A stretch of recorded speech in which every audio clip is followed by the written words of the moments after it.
I was seconds away from signing my entire life work over to my son. My daughter-in-law Monica handed me a cup of my favorite Blue Mountain coffee with a smile that could have melted a glacier. She told me it was to celebrate my retirement, to celebrate the new era. I reached for the cup, my hands trembling slightly from what I thought was age, but was actually a gut instinct screaming at me to stop. Then my maid, Carmen, a woman who had moved through my house like a silent ghost for 20 years, suddenly tripped. She bumped into my shoulder hard. As she steadied herself, she leaned in and whispered 4 words that froze the blood in my veins. "Don't drink. Trust me." I looked at her terrified eyes, then back at my smiling family. I dropped my pen on purpose. As they both scrambled to pick it up, I switched the cups. 5 minutes later, we were in the limousine, and the devil was the one starting to foam at the mouth. Before I tell you how I took down the people I loved the most, let me know which city you are watching from in the comments below. Hit like and subscribe if you have ever had to trust a stranger over your own blood. My name is Douglas Reed, and at 66 years old, I was tired. Not the kind of tired that a good night of sleep fixes, but the kind that seeps into your bones and makes you question everything you have built. I built Reed Logistics from a single rusted truck into a shipping empire that covered the entire East Coast. I had fought unions, mobsters, and recessions. I had won every battle, but I was losing the war at home. I stood in the center of my study adjusting the cuffs of my shirt. The room was cold. It was always cold since my wife passed away 5 years ago. Now it was just a museum of my success, filled with mahogany furniture and awards that meant nothing to me anymore. Today was the day. The board meeting was scheduled for 10 in the morning. The press release was already drafted. Douglas Reed steps down. Brandon Reed steps up. It was the natural order of things, or so I kept telling myself. My son Brandon was pacing back and forth in front of the heavy oak desk. He looked like a man marching to the gallows, not a man about to inherit a billion-dollar kingdom. He kept checking his Rolex every 30 seconds. Glance down, glance up, pace left, pace right. The air conditioning was set to 68 degrees, but I could see a bead of sweat tracking its way down his temple. It got caught in his sideburns. "Dad, come on," Brandon said, his voice tight and higher than usual. "We are going to be late. The traffic on the I-95 is going to be a nightmare. You know how the morning rush is. Just sign the preliminary transfer papers here, and we can do the ceremonial stuff at the office." He tapped the stack of documents on my desk. His finger was shaking. Just a little tremor, but I saw it. I see everything. That is how I survived 40 years in this business. I looked at him. Really looked at him. He was 32 years old, but in that moment, he looked exactly like the 18-year-old boy who had called me from a police station at 2 in the morning after crashing his new Porsche. He had that same look in his eyes. Guilt, fear, and a desperate need for me to fix it. But what was there to fix today? This was his triumph. "Why the rush, Brandon?" I asked, keeping my voice calm. "The meeting is not for 2 hours. The helicopter is waiting on the lawn. We do not need to worry about traffic." Brandon flinched. He had forgotten about the helicopter. He was not thinking straight. "Right. Of course, the chopper." He let out a laugh that sounded like dry leaves crunching. "I just want everything to be perfect, Dad. You know how the shareholders are. If we walk in there with everything signed, it shows unity. It shows strength." He pushed the papers toward me again. A little too forcefully, a little too desperate. I sat down in my leather chair. The leather creaked under my weight. I picked up my fountain pen. It was a Mont Blanc heavier than a roll of quarters. I stared at the signature line. All I had to do was sign my name, and the burden would be lifted off my shoulders. I could go to the lake house, I could fish, I could sleep, but my hand would not move. Something was wrong. The air in the room felt thick, charged with static. My instincts, the same instincts that told me when a deal was bad or when a partner was lying, were screaming at me. Is everything okay with the accounts, Brandon? I asked without looking up. He froze. What? What do you mean? The quarterly reports. The discrepancy in the logistics fund. We never really cleared that up. Brandon wiped his forehead with the back of his hand. It is fine, Dad. I told you. It was a software error. The accounting team fixed it. Why are you bringing this up now? Do you not trust me? It is not about trust, son, I said, lying. It is about diligence. I trust you, Dad. The voice came from the doorway. Smooth, silky, sweet as poison. Monica floated into the room. My daughter-in-law was a beautiful woman.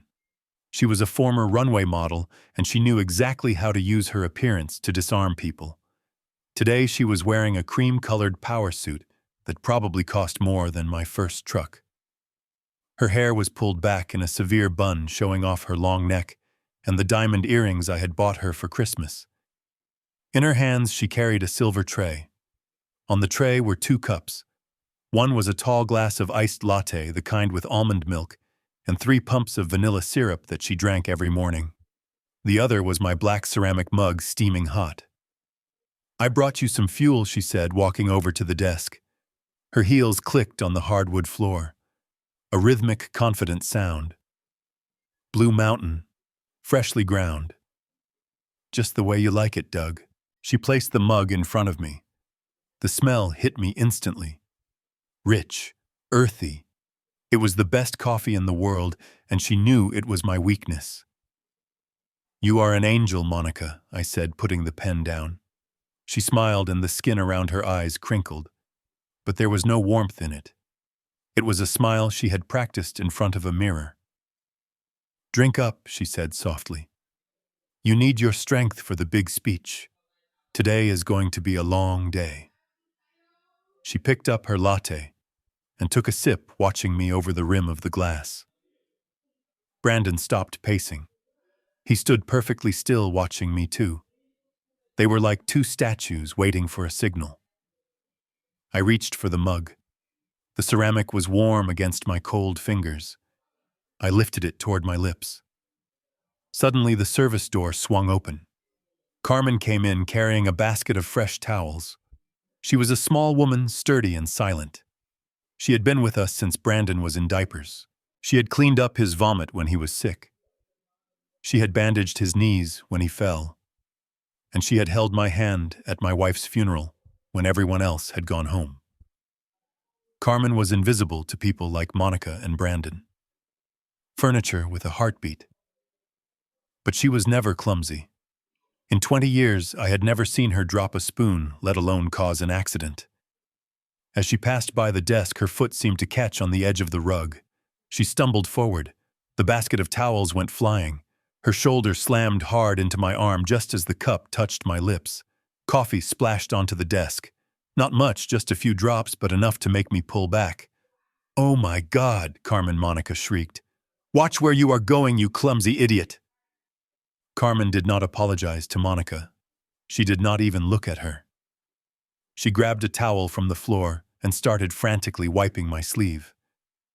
I am so sorry, Mr. Douglas, she said, her head bowed low. I looked down at her, annoyed at the interruption, but then I felt her hand squeeze my forearm. Hard. Her grip was like iron.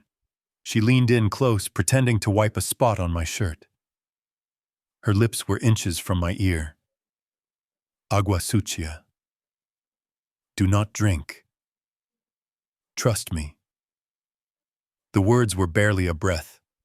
If I had been listening to the sound of my own annoyance, I would have missed them. But I heard them.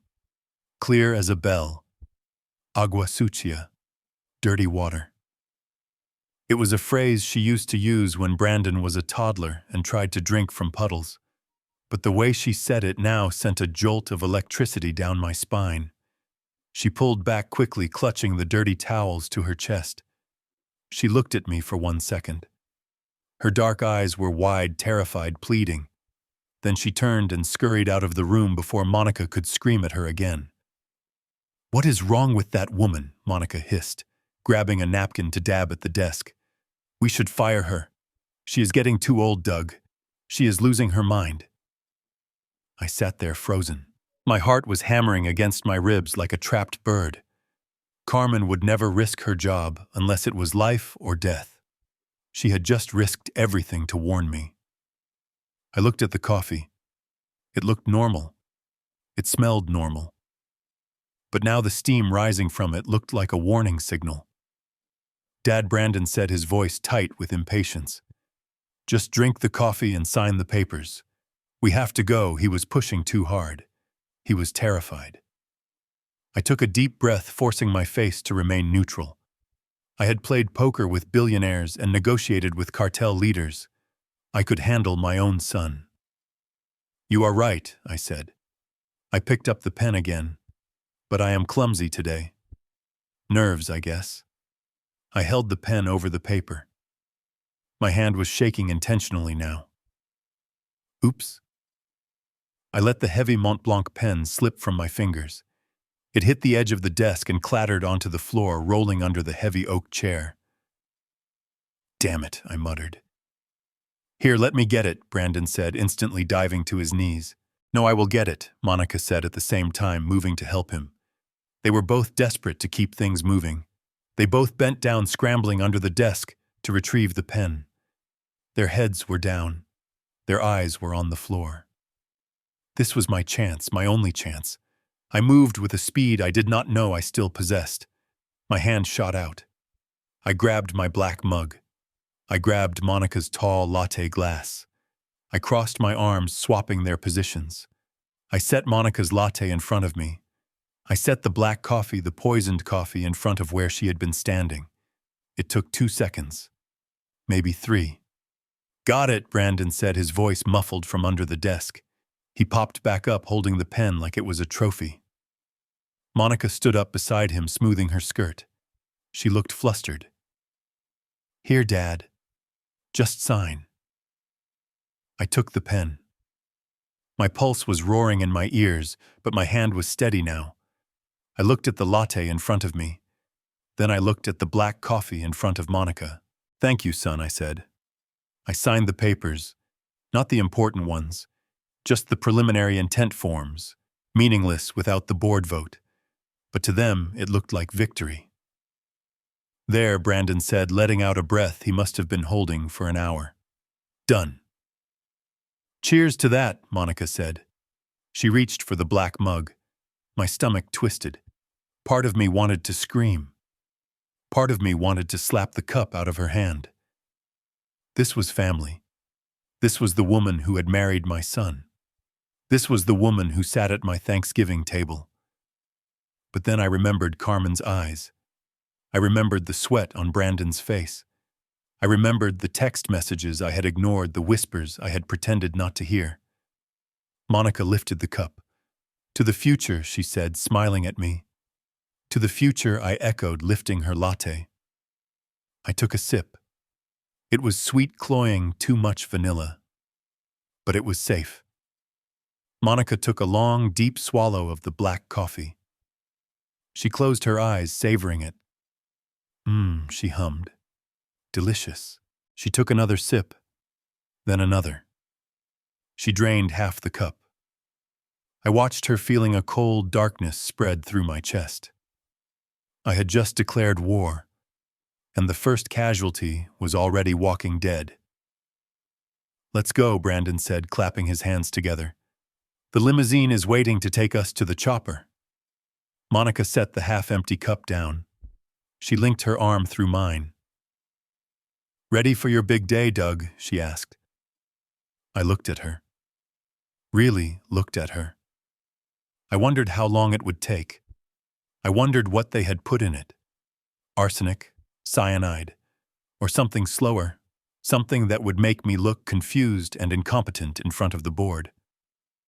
"I am ready," I said. "More ready than you know." We walked out of the study, leaving the poisoned cup on the desk. The house was silent. Carmen was nowhere to be seen. We stepped out into the morning sun. The air was crisp. The black limousine was waiting in the driveway, its engine purring softly. The driver opened the door. "After you, Monica," I said, gesturing for her to get in first. She slid into the leather seat. Brandon followed her. I got in last sitting opposite them. The door closed with a heavy thud, sealing us in. The car began to move, rolling down the long driveway toward the gates. I sat back watching them. Brandon was checking his phone again, probably texting his bookie. Monica was checking her makeup in a compact mirror. 5 minutes passed. Then Monica frowned. She touched her temple. "Is it hot in here?" she asked. Her voice sounded a little thick. "No," Brandon said without looking up. "It is fine." Monica blinked rapidly. She shook her head as if trying to clear water from her ears. She looked at me. "Doug, why are you staring at me?" she asked. But her eyes were not focusing correctly. Her pupils were dilating, getting larger and larger until her eyes were almost entirely black. "I just want to remember this moment."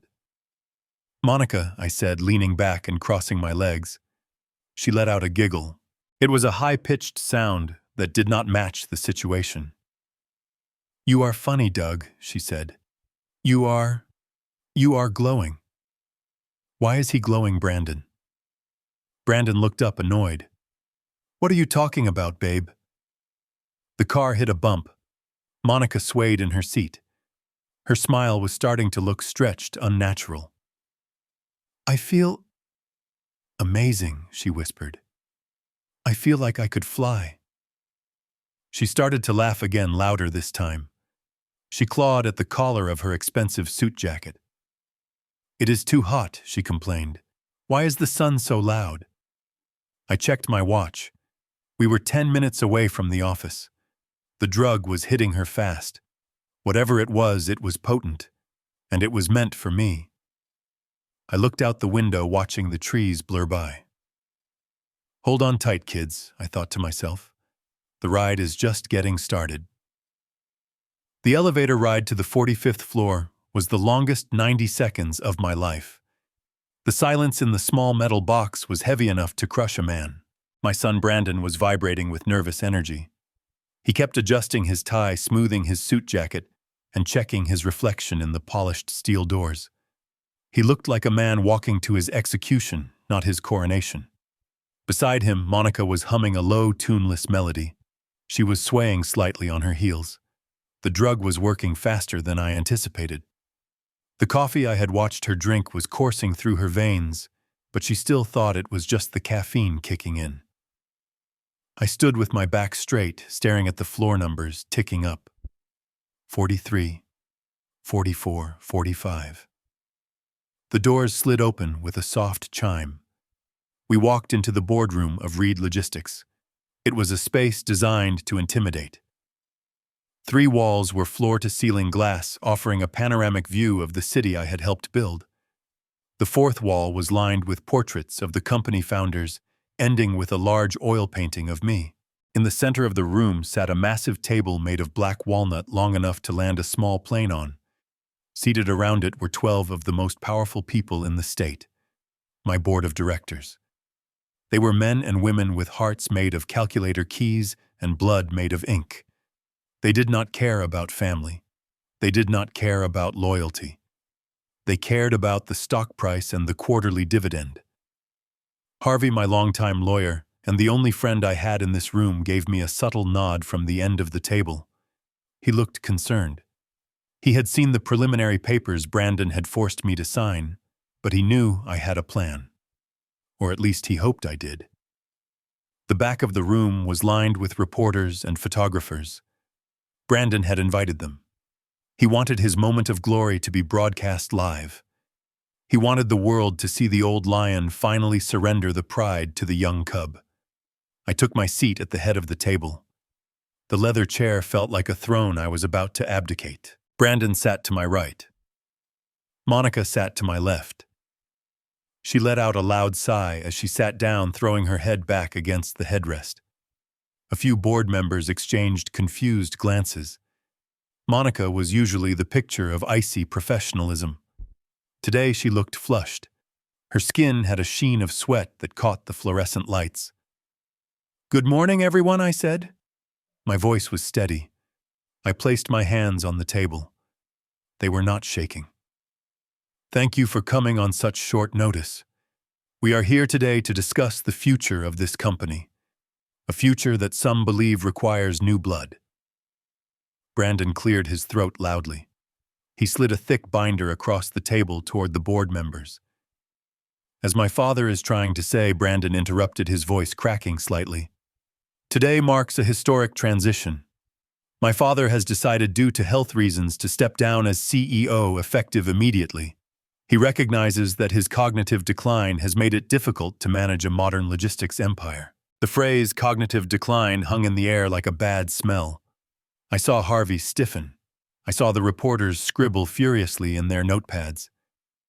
Brandon was sticking to the script. He was painting me as a senile old man who needed to be put out to pasture.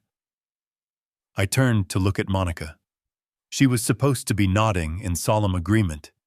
She was supposed to be the grieving daughter-in-law supporting her husband's difficult decision. Instead, Monica was staring at the glass of water in front of her with intense fascination. Her eyes were wide, the pupils dilated so much that her blue irises were just thin rings of color. She reached out and poked the water with her finger, then giggled. It was a wet, sloppy sound that cut through the tension in the room. Brandon kicked her under the table. I felt the impact through the floorboards. Monica jumped, but she didn't look at him. She looked up at the ceiling lights. "It is so bright," she whispered, but in the silence of the room, everyone heard it. "Why is the sun inside the room, Doug? Why did you bring the sun inside?" A murmur went through the board members. Mr. Sterling, the chairman of the audit committee, frowned. "Is Mrs. Reed quite all right?" he asked, peering over his spectacles. "She is fine," Brandon said quickly, half rising from his chair. "She is just emotional. This is a big day for our family. She has not slept well." I sat back and watched. The drug was a potent hallucinogen mixed with a high-grade stimulant. It was meant to make me look erratic, paranoid, and unfit for command. It was meant to make me strip off my clothes and scream at invisible enemies. But I wasn't the one who drank it. Monica suddenly stood up. Her chair scraped loudly against the marble floor. She was breathing hard, her chest heaving up and down. She looked at the faces around the table, but she wasn't seeing people. She was seeing monsters. "Stop looking at me," she hissed. Brandon grabbed her arm. "Monica, sit down. You are making a scene." She ripped her arm away with surprising strength. "Do not touch me," she screamed. Her voice was unrecognizable. It was guttural, raw. "You are all made of wax. I can see you melting. Look at them, Brandon. They are melting." She pointed a shaking finger at Mrs. Higgins, a 70-year-old shareholder, known for her pearls and her prudish nature. "You," Monica shouted, "you look like a giant prune. Why are you staring at me? Do you want my skin? You cannot have it." "It is mine," flashbulbs started popping. The reporters were having a field day. This was not the story they came for, but it was the story they were going to sell. Brandon was panic-stricken. He looked at me, his eyes pleading for help. "Dad, do something. She is having a breakdown." "Call an ambulance." I did not move.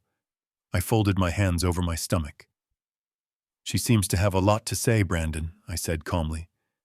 "Let her speak. We value transparency in this company."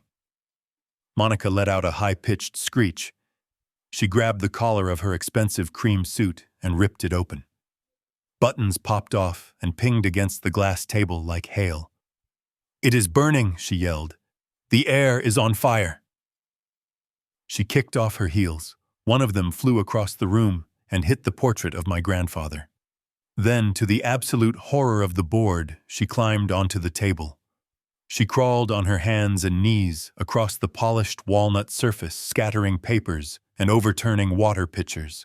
She looked like a possessed animal. She crawled right up to the center of the table and crouched there, panting, looking down at the shocked faces of the most powerful business leaders in the city. Vultures, she shrieked, spitting as she spoke. You are all vultures waiting for the carcass. Well, there is no meat left, we took it all. Brandon was trying to climb onto the table to pull her down. Monica, stop, shut up, she kicked him in the face. It was a solid connection. Brandon fell back into his chair, blood trickling from his nose. Shut up, you weak little worm, she yelled at her husband. You promised me gold, and you gave me wax people. Then she slowly turned her head toward me. I was sitting perfectly still at the head of the table. I looked her in the eye. She froze. Her head cocked to the side like a bird. She crawled toward me, ignoring the gasps of the shareholders. She stopped inches from my face. I could smell the coffee on her breath. Why are you not melting? She whispered. I did not blink. Why are you still solid, old man? She asked, her voice rising in hysteria. She reached out and poked my cheek. It was real, it was flesh. You drank it, she muttered. I watched you drink it. I put enough powder in there to kill a horse. Or at least make a horse think it was a butterfly. The room went dead silent. The only sound was the whir of the camera shutters. Every person in that room heard her. The confession was not whispered. It was a demand for an explanation. Why aren't you drooling? She screamed, grabbing my lapels and shaking me. Why aren't you slandering the board? Why aren't you dead?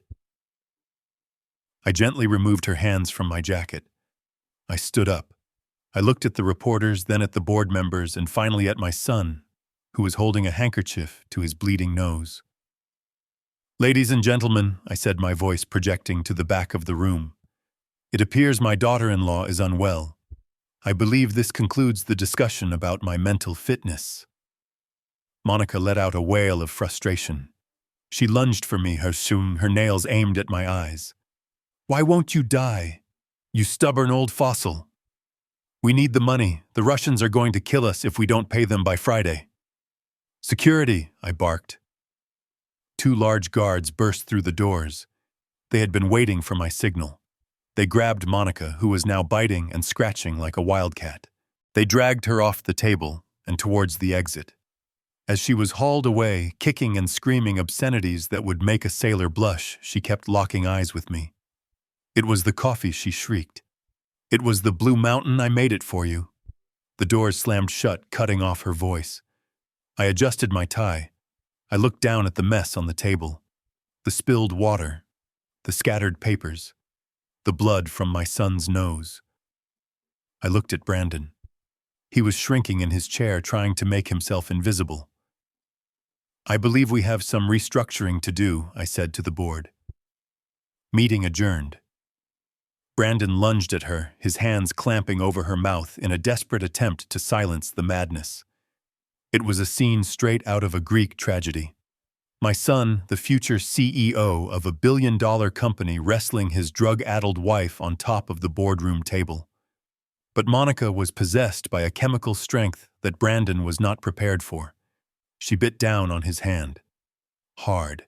I heard the sickening crunch of cartilage, and Brandon screamed, pulling his bleeding hand back. That was the moment the dam broke. Monica did not just speak, she exploded. She swung her arm in a wide, wild arc, and the sound of her palm connecting with Brandon's cheek echoed like a gunshot in the silent room. You pathetic little man, she screeched, her voice bouncing off the glass walls.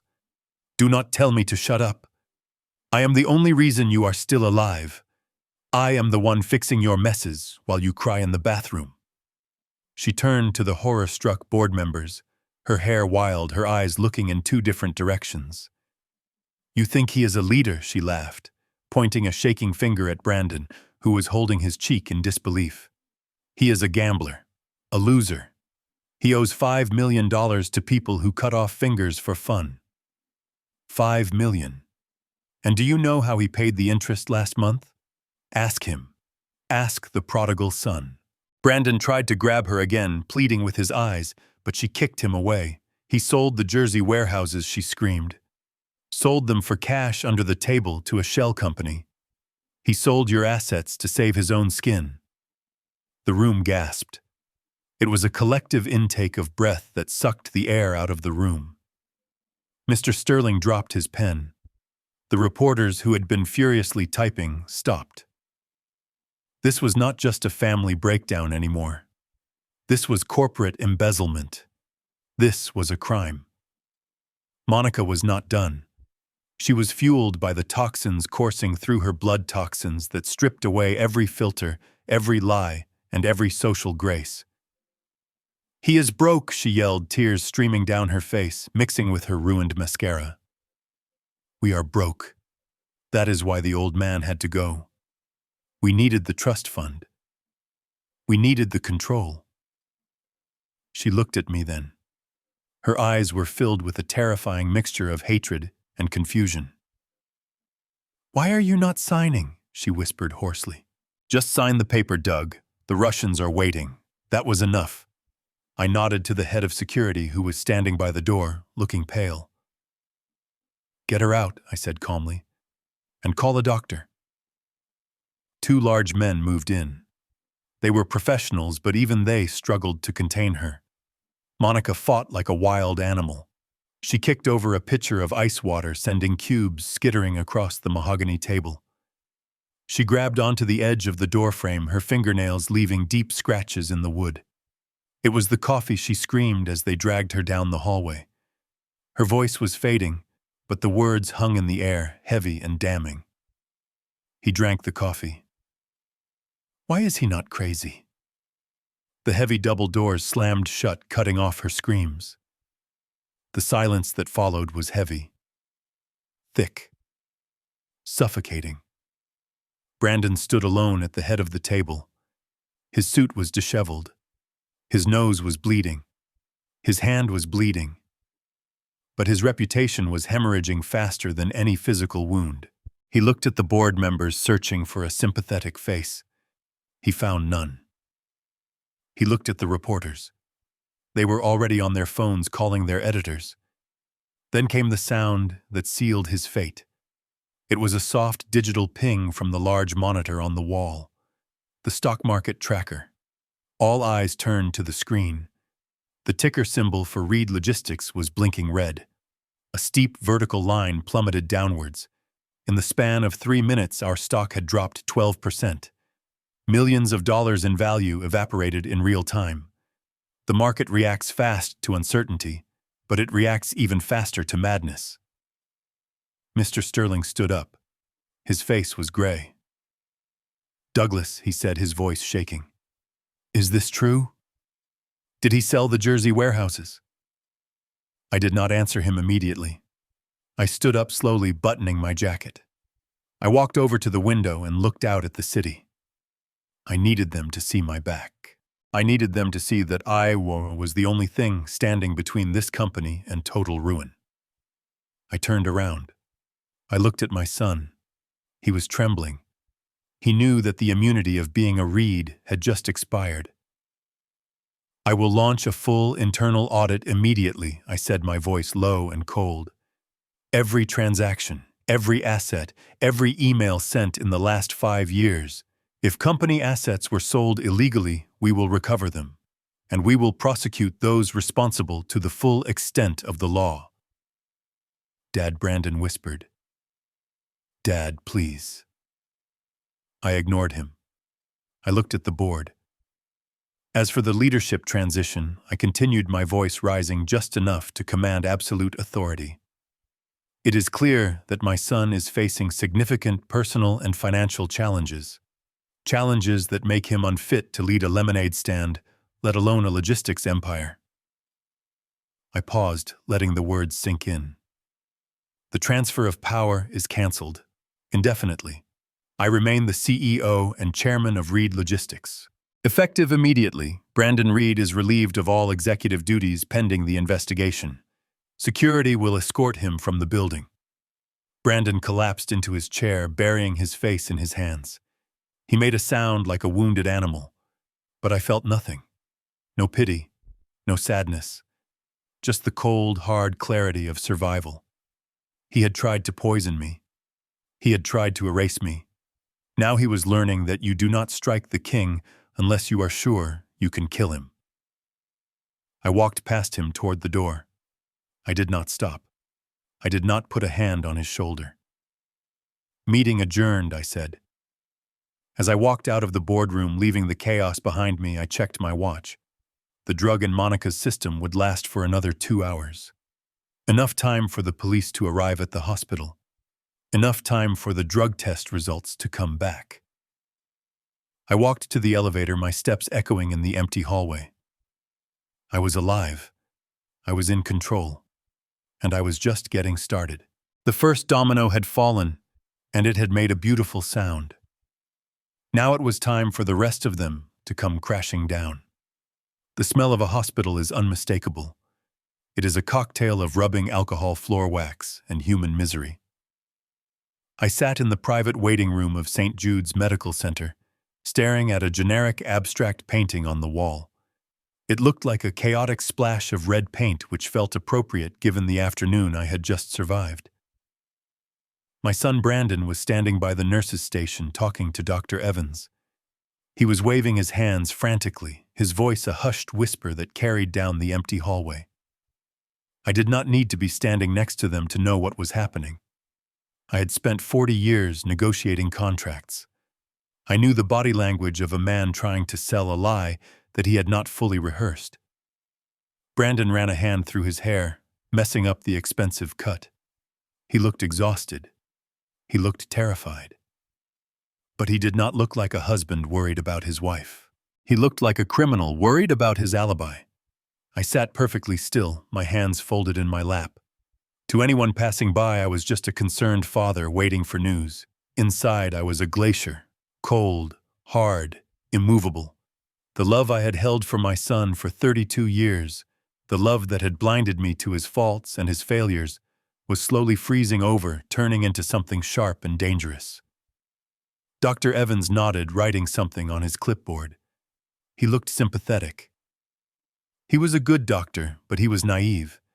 He saw a wealthy family in crisis, not a crime scene. Brandon shook the doctor's hand vigorously, then turned and walked toward me. He took a deep breath before entering the waiting room, composing his face into a mask of tragic sorrow.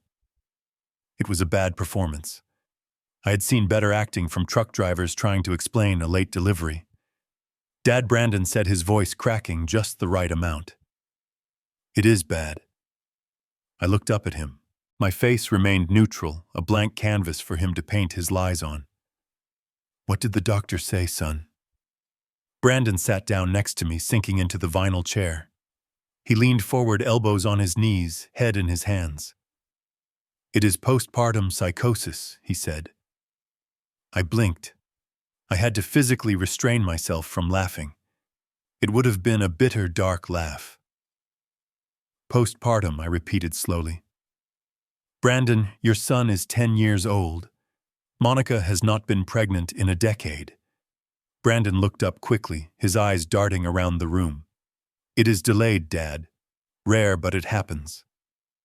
Dr. Evans said the stress of the transition, the pressure of being the CEO's wife, it triggered a dormant hormonal imbalance. She didn't know what she was doing in that boardroom. She was having a break from reality.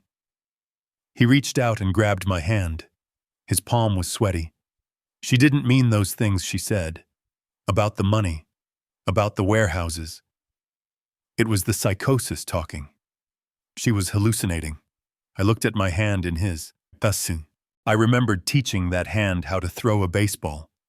I remembered holding that hand when he got his stitches after falling off his bike. Now I felt like I was holding a stranger's hand. A stranger who thought I was a senile old fool. And the drug test, I asked quietly. "What will that show?" Brandon didn't flinch. He had an answer ready. "Antidepressants. She's been taking them secretly. She must have mixed up the dosage. That explains the pupils and the aggression." "It was an accident, Dad. A tragic accident." He squeezed my hand tighter. "We can keep this quiet. I have already spoken to the PR team. We can spin this as a medical emergency, a reaction to medication. People will be sympathetic. We can save the stock price." He was not talking about saving his wife. He was talking about saving the stock price. Even now, with Monica strapped to a hospital bed screaming at nurses his only god was money. "So what do you want to do, Brandon?" I asked, playing the part of the confused, weary father. Brandon's eyes lit up. He saw an opening. "We need to stabilize the company. The market hates uncertainty. If you pause the transfer now, it looks like the company is collapsing. It proves the rumors right. We need to show strength." He reached into his jacket pocket and pulled out a folded document. It was the final power of attorney, the one that would give him control of the bank accounts, the real estate, and the voting shares. "Sign it, Dad. Let me take the reins while you rest. You look tired. You almost had a heart attack today. Go to the lake house. Let me handle the press. Let me handle the board. I will release a statement saying you have full confidence in me. Once the market sees that the stock will bounce back by Monday." He uncapped a pen and held it out to me. "Do it for Monica. She needs the best care money can buy. If the stock tanks, we lose everything. Do it for the family." I looked at the pen. It was a cheap plastic one from the hospital reception desk. He wanted me to sign away my life's work with a stolen pen in a hospital waiting room while his wife was coming down from a drug-induced high that was meant for me. The audacity was breathtaking. I took the pen. Brandon held his breath. I could see the pulse jumping in his neck. I looked at the paper. Then I looked at him. I let a look of profound sadness wash over my face. It wasn't hard to fake. I was sad. I was mourning the death of the son I thought I had. "I cannot do it, Brandon," I said softly. "What? Why?" "Because I am a father first and a CEO second." I put the pen down on the table. "You are right, son. Monica is sick, very sick, and you are her husband. Your place is here by her side, not in a boardroom fighting with shareholders." Brandon's face went pale. "No, Dad, you don't understand. I can handle both." "No, you cannot," I said, my voice becoming firmer, authoritative. "If I give you the company now, the press will eat you alive. They will say you are abandoning your sick wife to grab power. It will destroy your reputation forever. I cannot let you do that to yourself." I stood up, buttoning my jacket. "I will handle the company. I will handle the press. I will tell them that you are taking an indefinite leave of absence to care for your family. It is the noble thing to do. The board will respect that." Brandon stood up too, panic rising in his chest. "No, Dad." "Wait. I need to be at the office. I need to access the accounts to pay the medical bills." I smiled a sad, tired smile. "Don't worry about the money, son. I will take care of everything. I always do, don't I?" I patted him on the shoulder. It felt like patting a statue made of ice. "Stay here. Be a good husband. Make sure she gets better. I will send security to bring you some fresh clothes. You are going to be here for a while." I turned and walked away. "Dad," Brandon called out, his voice desperate. "Dad, please." I did not turn back. I walked down the long, sterile hallway, my shoes clicking rhythmically on the linoleum. I needed to get out of there. The air was too thin. The lies were too thick. As I stepped into the elevator and pressed the button for the lobby, the mask dropped. The tired father vanished. The CEO returned. Brandon had made a fatal mistake. He thought the lie about postpartum depression would cover his tracks. But he had forgotten one thing. He had forgotten that I knew Monica. I knew she was on birth control. I knew she hated children. And I knew that my son was not smart enough to come up with that lie on his own. He was desperate. And desperate men make mistakes. He wanted access to the accounts not to pay medical bills but to pay off the Russians.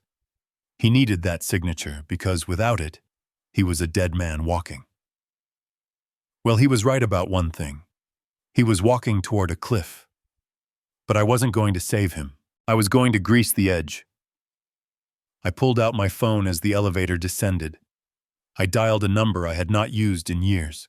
Current time is Tuesday, January 13th, 2026, at 3:28 p.m. plus 07. Remember, the current location is Thay Nguyen, Vietnam. Hello, Carmen, I said when she answered on the first ring. Mr. Douglas, are you okay? She whispered. I am fine, Carmen. You saved my life. Now I need you to help me save the company. Go to Brandon's apartment. The code is my birthday. He never changed it. Find the safe in the bedroom closet. But I do not know the combination, she said, her voice trembling. I do, I said, watching the floor numbers count down. It is the date he crashed his first car. He thinks it was the day he became a man. I think it is the day he started dying. I hung up the phone. The elevator doors opened. I walked out into the cool evening air. The sun was setting, casting long shadows across the parking lot. I took a deep breath. It was time to go to work. The hospital phase was over. The investigation phase had just begun, and I already knew exactly where to look. The drive back to the estate was a blur of streetlights and shadows. I sat in the back of the town car watching the city roll by, but I saw none of it. All I could see was the desperate, sweating face of my son lying to me in that hospital waiting room. When the heavy iron gates of my home swung open, receiving me like a fortress preparing for a siege, I felt a strange sense of detachment. This was the house where I had raised him, the lawn where I taught him to throw a football, the driveway where I had handed him the keys to his first car. Every brick and every blade of grass held a memory, and tonight every single one of those memories felt like a lie. The house was dark when I entered, except for a single light burning in the kitchen. Carmen was waiting for me. She was sitting at the small wooden table, her hands clasped around a mug of herbal tea that had long since gone cold. When she saw me, she stood up quickly, her chair scraping against the tile floor. She did not say a word. She did not have to. The look in her eyes told me everything. She was terrified, not for herself, but for me. She had served this family for 20 years, and today she had been the only line of defense between me and a chemical lobotomy. I walked over to her and took her hands in mine. They were rough hands, the hands of a woman who had worked hard every day of her life. They were shaking. Thank you, Carmen, I said, my voice raspy with exhaustion. You saved my life today. She shook her head, dismissing the gratitude as if it were unnecessary. She reached into the pocket of her apron. I found this, she whispered. She pulled out a small amber glass vial and placed it on the table. It was empty. The label had been partially torn off, but I could still read the medical print. Ketamine compound. Veterinary use only. I stared at the little bottle. It looked so innocent, just a piece of glass. But it was a weapon. It was the gun they had held to my head. Where did you find this? I asked, picking it up. It felt cold against my skin. In the trash can in the master bedroom, she said. Underneath the tissues. She threw it away like it was a candy wrapper. I gripped the vial until my knuckles turned white. They were so arrogant, so careless. They thought I was a senile old fool who would never notice. They thought Carmen was just furniture. They thought they could commit a murder in broad daylight and simply throw the evidence in the bin. I went to my study and unlocked the wall safe. I placed the vial inside next to my passport and the deed to the house. Then I poured myself a drink. Not coffee. Never coffee again. I poured a glass of scotch neat and sat in the leather armchair that had been my father's. The house was silent, but my mind was screaming. I looked up at the portrait hanging above the fireplace. It was painted 15 years ago. My wife Catherine sat in the center, radiant and beautiful. I stood behind her, my hand on her shoulder, and there was Brandon standing next to us. He was 17 in the painting. He looked handsome, innocent. But as I looked closer, I saw the smirk I had always ignored, the arrogance in the tilt of his chin. I took a sip of the scotch, letting the burn ground me. Oh, Catherine, I whispered to the empty room. What did we do? For years, I had told myself that we were good parents. We gave him the best schools, the best tutors, the best clothes. We wanted him to have the life I never had. I grew up sleeping in a truck stop while my father hauled lumber. I wanted Brandon to sleep on silk sheets. But tonight, as the alcohol warmed my chest, the cold truth settled in my gut. We didn't raise a son. We raised a parasite. I remembered the phone call from the dean of his prep school when Brandon was 16. He had been caught cheating on his final exams. Not just cheating, but paying a scholarship student to take the test for him. I remembered how angry I was. I wanted to pull him out of school. I wanted to make him work on the loading docks for a summer to learn the value of honesty. But Catherine had cried. She had begged. He is just a boy. Douglas, she had said, her eyes full of tears. He made a mistake. Do not be so hard on him. He is sensitive. If you punish him like that, you will break his spirit. So I wrote a check, a library wing for the school. The expulsion became a suspension. The suspension became a warning. Brandon learned nothing except that his father's checkbook could rewrite reality. I remembered the car crash when he was 21. He was drunk. He hit a parked car. Thank God no one was hurt. I wanted him to face the judge. I wanted him to lose his license. But again, Catherine intervened. He is just young, she said. He is exploring his limits. Please, Doug, fix it. For me. So I hired the best lawyers. The DUI charge disappeared. Brandon walked away with a clean record and a new car because the old one was totaled. I closed my eyes. The regret was a physical weight pressing down on my chest, crushing the air out of my lungs. I had confused protection with love.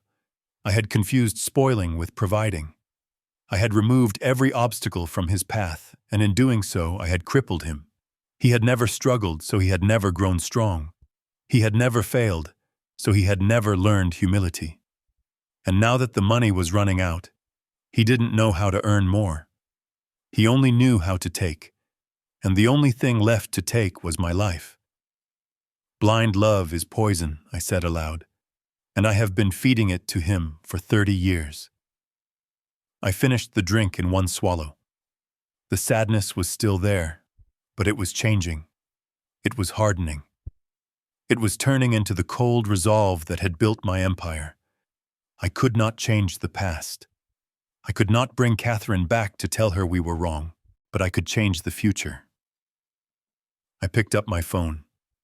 It was almost midnight, but the man I needed to call never slept. Malone was a private investigator who used to work for the DEA. He didn't have an office. He didn't have a website. He had a reputation. If you wanted to find a lost cat, you called the police. If you wanted to find the skeleton in someone's closet, you called Malone. He answered on the second ring. Mr. Reed, he said. His voice sounded like gravel in a blender. To what do I owe the pleasure? I need a job done, Malone, I said. Tonight. I am listening. My son's apartment, the penthouse on Fifth Avenue. He is currently at St. Jude's Hospital and will be there for the next 24 hours. The apartment is empty. You want me to sweep it for bugs? Malone asked. No, I said. I want you to plant them. There was a pause on the other end. Malone was a professional. He didn't ask why a father wanted to bug his own son's home. He just calculated the risk and the fee. Every room, I continued. The bedroom, the living room, the kitchen, even the bathroom. I want to hear every breath he takes. I want to hear every phone call he makes. And I want cameras, hidden ones, high definition. That is illegal, strictly speaking, Malone said without any real concern in his voice. So is attempted murder, I replied. I heard the sound of a lighter clicking on the other end of the line. Malone exhaled smoke. I can be there in 20 minutes. I will need the alarm code. I gave him the code. The birthday of the boy who no longer existed. I want the feed sent directly to my private server, I said. And Malone, I want a background check on my daughter-in-law. A deep dive. I want to know who she was before she became Monica Reed. I want to know every debt, every ex-boyfriend, every parking ticket. Dig until you hit China. Consider it done, Malone said. And Mr. Reed? Yes. If I find something ugly, do you want me to filter it? No, I said. I want the ugly. I want the dirt. I am done with pretty lies. I hung up the phone. I sat in the silence of my study for a long time. The portrait of my family loomed over me. I stood up and walked over to the fireplace. I looked at Brandon's smiling face in the painting. You wanted the throne, son, I whispered. You wanted to be the king. Well, you are about to learn the first rule of kings. Heavy is the head that wears the crown, especially when that crown is stolen. I turned off the light, leaving the portrait in darkness. I went upstairs, but not to sleep. I went to my command center. I had monitors to set up. I had a war to plan. My son was playing checkers, thinking he was a grandmaster. He didn't realize he had just sat down at a chessboard across from the man who invented the game. By the time the sun came up, I would know everything. And then the real lesson would begin. The glow of the computer monitors was the only light in my study. It was 3 in the morning. The house was silent, a silence that felt heavy and suffocating, like the air before a thunderstorm. I sat in my leather chair, a pair of high-fidelity headphones over my ears, listening to the static hiss of an empty apartment. On the screen in front of me, a grainy black and white feed showed the interior of my son's penthouse. It was a place I had paid for. The Italian leather sofa, the abstract art, the floor-to-ceiling windows overlooking the park. I had bought it all, thinking I was giving him a home. Now I realized I had simply furnished a cage for a dangerous animal. For 2 hours I had watched nothing but shadows. But then the front door on the screen opened. Brandon stumbled in. He looked worse than he had at the hospital. His tie was undone, hanging loosely around his neck like a noose. He didn't turn on the lights. He walked straight to the wet bar and poured himself a drink. His hands were shaking so badly that the decanter clinked loudly against the glass. The sound was sharp in my headphones, making me flinch. He downed the amber liquid in one gulp, then poured another. He paced the room, running his hands through his hair, muttering to himself. I adjusted the volume, straining to hear the words of a madman. Stupid, he hissed. Stupid, stupid, stupid. He wasn't talking about his moral failure. He was talking about getting caught. He was talking about the failed poisoning. He pulled his phone from his pocket. He stared at it for a long moment, his thumb hovering over the screen. I leaned forward. This was it, the moment of truth. Who do you call when your wife is in a psych ward and your father is still breathing?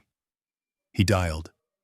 He put the phone to his ear and walked over to the window, looking out at the city lights. Pick up, pick up, pick up, he muttered. Then the line connected. Yeah, it's me, Brandon said. His voice changed instantly. The panic was still there, but he tried to layer a tough guy bravado over it. It sounded pathetic. I held my breath. I needed to hear the other side of the conversation. But Malone's bugs were only in the room, not inside the phone line. But I didn't need to hear the other person. Brandon's side of the conversation was enough to hang him. We have a problem, Brandon said. He took a sip of his drink. The plan didn't work. No, she didn't chicken out. She messed up the delivery. She drank the damn cup herself. I closed my eyes. Hearing him describe the attempted murder of his own father as a delivery error made my stomach turn. He spoke about it with the same annoyance one would have for a late pizza. Yeah, she is in the hospital. She is out of her mind. They are saying it is psychosis, but we know what it is. She took enough of that stuff to kill an elephant. He paused, listening to the voice on the other end. He started nodding. I know the deadline. Friday. I know what happens if I don't pay. You don't have to threaten me, Nikolai. Nikolai. The name sent a chill down my spine. The rumors were true. He was in deep with the Eastern European syndicates.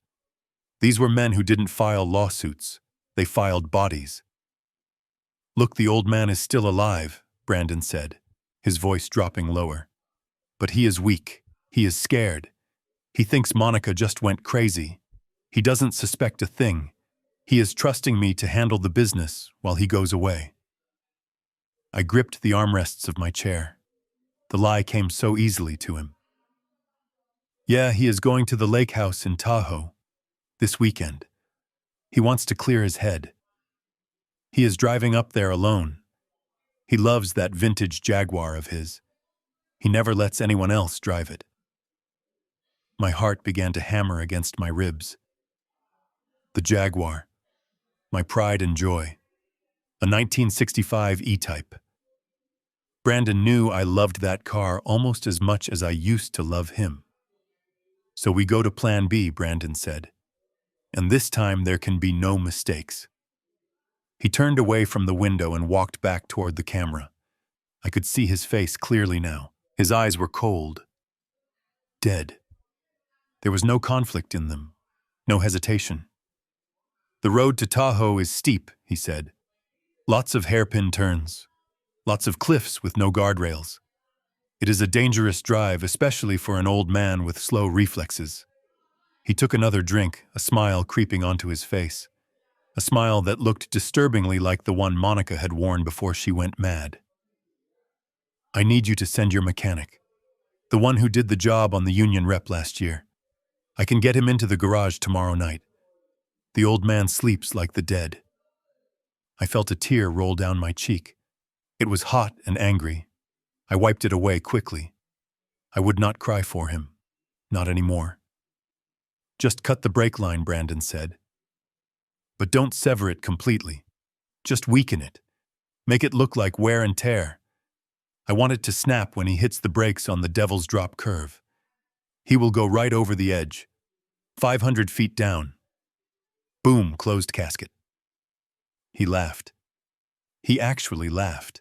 It will be a tragedy, of course, he said, swirling the ice in his glass. The grieving son inherits the empire. I will pay you double on Monday morning. Just make sure he doesn't reach the cabin. He listened for a moment longer, then nodded. Good. Tomorrow night. I will leave the side door unlocked. Do not fail me, Nikolai. My life depends on his death. He hung up the phone.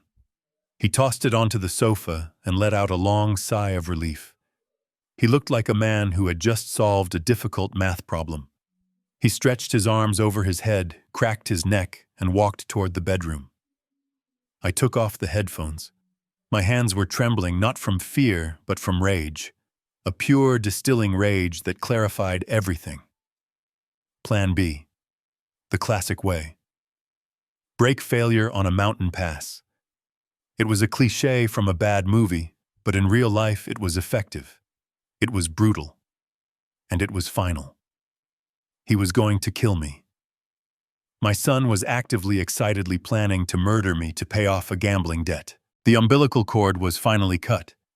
He had severed it with a knife made of greed. I looked at the frozen image of the empty living room on the screen. You want a tragedy, Brandon, I whispered to the empty room. I will give you a tragedy. But it won't be mine. I stood up and walked to the window of my study. Outside, the night was black. The wind was howling through the trees. It sounded like the world was mourning. I picked up my phone again. I didn't call the police. The police would arrest him, and he would get a lawyer. He would get bail. He would drag the family name through the mud for years. No. This required a different kind of justice. I called Malone. Change of plans, I said when he answered. Did you hear it? Malone asked. I heard it, I said. He is bringing a mechanic tomorrow night. They are going to tamper with the Jaguar. I will intercept them, Malone said instantly. I will put a team on the perimeter. No, I said. There was a silence on the line. "No," I repeated. "Let them in.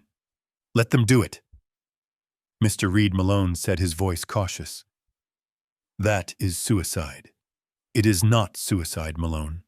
It is evidence. I want video of them cutting the lines. I want proof that will stand up in court, in the press, and in hell." "But the car—" "We will swap the car," I said. "I have a replica in storage. A show car. It has an engine, but it doesn't run. We will put it in the garage tomorrow morning while Brandon is at the hospital visiting his wife. Let them cut the brakes on a car that isn't going anywhere." "And then what?" Malone asked. And then I said, watching my reflection in the dark window, "Then I die. Or at least that is what Brandon needs to believe." I hung up. I looked at my hands. They were the hands of a builder, a creator. But for the next 48 hours, they would have to become the hands of a destroyer. I went to the safe and took out my will. I placed it on the desk. I took out a red pen. I didn't need a lawyer for what I was about to do. I drew a thick red line through Brandon's name. I slashed through it again and again until the paper tore. "Goodbye, son," I whispered. The drive to Tahoe was beautiful this time of year. I hoped he would enjoy the view from the bottom of the cliff, because that was exactly where I was going to send him. Not physically. I wasn't a murderer. But I was going to send his soul, his future, and his freedom over the edge. I turned off the monitors. The screen went black. The show was over. Now it was time for the rehearsals. I had a death to stage, and I intended to give the performance of a lifetime. The phone was in my hand. 3 digits, 911. It would have been the easy choice. It would have been the safe choice. I could have called the police and played them the recording of my son ordering my death like he was ordering a pizza. They would have arrested him. There would have been a trial. He would have hired expensive lawyers who would argue entrapment or stress or mental instability. He might have gotten 5 years. He might have gotten probation. And the company stock would have tanked, dragging my legacy down with it. No. I put the phone down on the desk. The screen went black, and with it went the last shred of mercy I held for Brandon. The law requires evidence beyond a reasonable doubt, but a father requires something more. I required absolute, undeniable destruction of the lie. I needed to catch him, not just planning the crime, but committing it. I needed the world to see his hands on the knife. I needed the board of directors to see the grease on his fingers. I needed to let him think he had won so that his fall would be absolute. I walked out of the study and down the long hallway to the garage. This was not just a place to park cars. It was a cathedral of engineering. The floor was polished concrete. The walls were lined with vintage tools, and in the center, under a custom silk cover, sat the target. My Jaguar E-Type, British racing green. I pulled the cover off slowly. The light glinted off the chrome bumpers. I had bought this car the year Brandon was born. I had restored it with my own hands, hoping that one day we would work on it together. But Brandon never liked getting his hands dirty. He preferred to drive fast and leave the maintenance to others. Now he wanted to turn this symbol of my love into my coffin. I ran my hand over the cold metal of the hood. "I am sorry, old friend," I whispered. "You are going to have to sit this one out." I pressed a button on the wall, and the heavy bay door opened with a mechanical hum. Malone rolled into the driveway in a nondescript van. He didn't come alone. 2 men jumped out dressed in black, silent and efficient. They didn't look at me. They just looked at the job. We went to the storage unit in the back of the property. Inside sat the twin. Years ago, when the Jaguar started winning awards, I had bought a replica chassis for parts. Over time, I had built it up into a shell. It looked identical to the real thing from 5 feet away. Same paint, same wheels, same leather interior. But under the hood, the engine was a seized block of rust. The brakes were decorative. It was a prop, a beautiful hollow shell, just like my son. "Push it," I ordered. We rolled the replica out into the night air. It creaked as it moved, a mournful sound. We pushed it into the main garage and positioned it exactly where the real Jaguar had stood. Then we pushed the real car out, hiding it in the back storage unit under a pile of old tarps. I stood back and looked at the switch. It was perfect. In the dim light of the garage, even I could not tell the difference. Malone walked around the perimeter of the garage holding a small device that looked like a Geiger counter. "Cameras are live," he said, pointing to the rafters. "I have one inside the vent, one behind the tool rack, and a wide-angle lens hidden in the smoke detector. There is not an inch of this room that is not covered in 4K resolution." "And the audio?" I asked. "Microphones in the wheel wells," Malone replied. "We will hear them breathing. We will hear the snip of the wire cutters. It will sound like a gunshot." I nodded. My chest felt tight. This was extreme. This was madness. But it was necessary. I walked over to the replica. I opened the driver's side door and sat in the seat. It smelled of old leather and dust. I gripped the steering wheel. I imagined what it would have felt like to be driving down the Tahoe Pass, to hit the brake pedal as the hairpin turn approached, to feel the pedal go to the floor. The panic, the realization, the free fall. Brandon had imagined that moment. He had visualized my terror. He had probably smiled thinking about it. I got out of the car and closed the door gently. "Leave the side door unlocked," I told Malone, just like he asked. "Are you sure you want to be here for this?" Malone asked, his eyes scanning my face, looking for cracks in the armor. "You can watch from the house. You do not need to see the mechanic do his work." "I do," I said. "I need to see it. I need to see them violate my home. I need to see them turn a machine of beauty into a death trap. If I don't see it, I might weaken. I might forgive him. And forgiveness is not an option anymore." Malone nodded. He understood. He signaled his men and they melted back into the shadows. They would be outside watching the perimeter, making sure no one disturbed the scene. I was alone inside. I went to the small workshop adjacent to the garage. There was a one-way mirror looking into the main bay. I turned off the lights in the workshop and sat on a stool in the dark. I checked my watch. It was almost 4 a.m. The mechanic would be here soon. Brandon said he would send him tonight. I sat in the darkness, surrounded by the smell of oil and gasoline, waiting for the assassins. My heart was beating a slow, steady rhythm. It was the rhythm of a predator lying in wait. I closed my eyes and let the memories come one last time. Brandon blowing out candles on his birthday cake. Brandon graduating from college. Brandon standing at the altar with Monica. I took those memories and I locked them away in a steel box in the back of my mind. Then I threw away the key. The man sitting in the dark was not a father. He was a witness, and the trial was about to begin. I stared through the glass at the green car gleaming under the single security light. It looked like a sleeping beast. Tonight, it would be the bait. Tomorrow, it would be the evidence. And by the end of the week, it would be the tombstone of my son's ambition. "Come on," I whispered to the empty garage. "Come and finish what you started. I am ready for you." The next morning, I walked into the kitchen wearing my bathrobe and the face of a defeated man. I had spent an hour in front of the mirror practicing the slump of my shoulders and the vacant look in my eyes. It is a strange thing to rehearse your own decline, but survival demands adaptation. Brandon was sitting at the island counter scrolling through his phone. He looked up when I entered, and for a split second, I saw the predator in his eyes. Then he blinked, and the mask of the concerned son slid back into place. "Good morning, Dad," he said, his voice dripping with faux cheerfulness. "How did you sleep?" "I didn't," I lied. I shuffled to the coffee maker and poured a cup. I didn't drink it.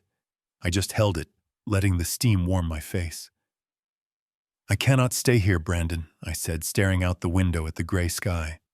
"The house is too big, too quiet. Everywhere I look, I see your mother. And now with Monica in the hospital, it is too much." Brandon stood up. He walked over and put a hand on my shoulder. His touch felt heavy like a shackle. "What do you want to do, Dad?" "I need to go to the lake," I said. "I need to clear my head. I was thinking of driving up to Tahoe this afternoon. Just me and the road. Maybe stay at the cabin for a week." Brandon's eyes lit up. It was subtle, but I saw it. It was the look of a gambler who just saw the dealer bust. Tahoe was the perfect stage for his play. The roads were winding, the cliffs were steep, and the cell service was spotty. "That sounds like a great idea," he said a little too quickly. "The fresh air will do you good. You should take the Jaguar. Nothing clears the mind like a drive in the E-Type." I nodded slowly. "I haven't driven it in months. I hope it is up to the task." "I will take care of it," Brandon said instantly. "I will take it down to the garage right now and check the fluids, check the tire pressure. Make sure she is road ready for you. I want you to be safe, safe." The word hung in the air between us. He wanted me safe until I hit the devil's drop. "Thank you, son," I said. "You are a good boy." He took the keys from the hook by the door. I watched him walk out to the garage. He wasn't going to check the fluids. He was going to check the handiwork of the mechanic he had sent last night. He was going to make sure the trap was primed. I went upstairs and dressed. Not in my driving clothes, but in black tactical gear. I packed a bag not with fishing gear, but with surveillance equipment. An hour later, Brandon came back inside. He was wiping grease off his hands with a rag. It was theatrical grease. He hadn't touched the engine. "She is purring like a kitten," he announced. "Brakes feel a little soft, but that is normal for a vintage car. Just take it easy on the curves." I looked at him, really looked at him. I was searching for a flicker of hesitation, a moment of regret, a sign that the boy I raised was still in there somewhere fighting against the monster he had become. But there was nothing, just the cold calculation of a man waiting for his inheritance. "Thanks, Brandon," I said. "I will head out around noon." I went to my study and called Malone. "Is the driver ready?" I asked. "He is in position," Malone said. "We have the remote interface set up. The stunt driver will handle the city driving, but once we hit the mountain pass, we will switch to remote control. It is safer that way." "Good," I said. "And the chase car, parked around the back, tinted windows." "I will be driving." At 12 o'clock sharp, I walked out the front door. The green Jaguar was waiting in the driveway. It shone in the sunlight, beautiful and deadly. It was the replica, of course. The car with the weakened brake lines. The car my son had blessed for my funeral. Brandon was standing on the porch. He hugged me. It was a stiff, awkward hug. "Drive safe, Dad," he said. "Call me when you get there." "I will," I said. I got into the driver's seat. I started the engine. It coughed and sputtered a little. The replica engine was not as refined as the original, but it sounded convincing enough. I waved to Brandon. He waved back a smile playing on his lips. I pulled out of the driveway and turned onto the main road. I drove for 2 miles until I reached the old service station on Route 9. It was closed for renovations. I pulled around the back where Malone was waiting with a black SUV and a covered car carrier. We moved fast. I drove the Jaguar onto the carrier. Malone's man, a professional stunt driver named Rook, climbed into the Jaguar. He was wearing a jacket that matched mine and a wig that mimicked my silver hair. From a distance, he was Douglas Reed. I climbed into the back of the black SUV. Malone was behind the wheel. "Let's go," I said. We followed the Jaguar at a discreet distance. We watched as Rook navigated the highway traffic. He drove carefully, maintaining the illusion of an old man on a Sunday drive. As we began the ascent into the mountains, the scenery changed. The strip malls and suburbs gave way to towering pines and granite cliffs. The road narrowed, twisting and turning like a snake. This was the road I had driven 1,000 times. It was a road I loved. Now it was a gauntlet. My phone buzzed. It was a text from Brandon. "Drive safe, Dad. Weather looks clear." He was tracking me. He was watching the GPS dot on his phone, waiting for it to stop moving. "We are approaching the drop," Malone said, his voice tight. The Devil's Drop was a notorious hairpin turn about 10 miles from the summit. The road hooked sharply to the left, hugging the side of the mountain. On the right, there was a sheer drop of 400 feet into a ravine filled with jagged rocks and rushing water. There was a guardrail, but it was old and rusted. It wouldn't stop 2 tons of steel moving at speed. Switching to remote. Rook's voice crackled over the radio. I saw the brake lights of the Jaguar flash 3 times. That was the signal. The car slowed down. I saw the driver's side door open slightly. Rook rolled out of the car, tucking his body into a ball. He hit the grassy shoulder and rolled into the ditch. It was a seamless exit performed at 20 miles per hour. The Jaguar kept moving. It was empty now, guided by the remote control in Malone's hand. I watched the empty car accelerate. It was ghostly. My car, my life, my legacy, driving itself toward oblivion. "Here we go," Malone said. The curve was coming up fast. The Jaguar picked up speed. 40, 50, 60. Malone tapped the brakes on the remote. Nothing happened. The brake lines had snapped just as Brandon had planned. The pressure was gone. The car was a missile. I watched through the windshield of the SUV. My heart caught in my throat. I knew it was coming, but seeing it was different. It was violent. It was real. The green Jaguar hit the curve. It didn't turn. It couldn't turn. It slammed into the guardrail with a sickening screech of metal tearing metal. The rusted steel crumpled like aluminum foil. The car punched through the barrier and hung in the air for a split second. It looked like it was flying. The sun caught the chrome bumper one last time. Then gravity took over. The car nosedived. It tumbled end over end down the cliff face. I heard the crunch of the impact even from inside the SUV. It smashed into a rock ledge, flipping over and crushing the roof. Parts of the car flew off like shrapnel. A tire, a door, the hood. It landed in the ravine with a thunderous crash that echoed off the canyon walls. A cloud of dust and steam rose up from the wreckage. Malone pulled the SUV over to the shoulder. He killed the engine. "It is done," he said quietly. I opened the door and stepped out. The mountain air was cold and thin. I walked to the edge of the broken guardrail. I looked down. Far below, the Jaguar was a crumpled heap of green metal. It was unrecognizable. If I had been in that car, I would be dead. Not just dead, but erased. My phone buzzed again. It was Brandon. He must have seen the GPS signal disappear, or maybe he just felt it. I didn't answer. I took the phone out of my pocket. I looked at the screen one last time. "Goodbye, Dad," he had texted earlier. I threw the phone over the edge. I watched it spin down into the abyss, joining the car. "Let's go, Malone," I said, turning my back on the wreckage. "We have a funeral to attend, and I don't want to be late for my own eulogy." We got back into the SUV. Malone made a U-turn, and we began the drive back down the mountain. I didn't look back. The man who had driven up that mountain was gone.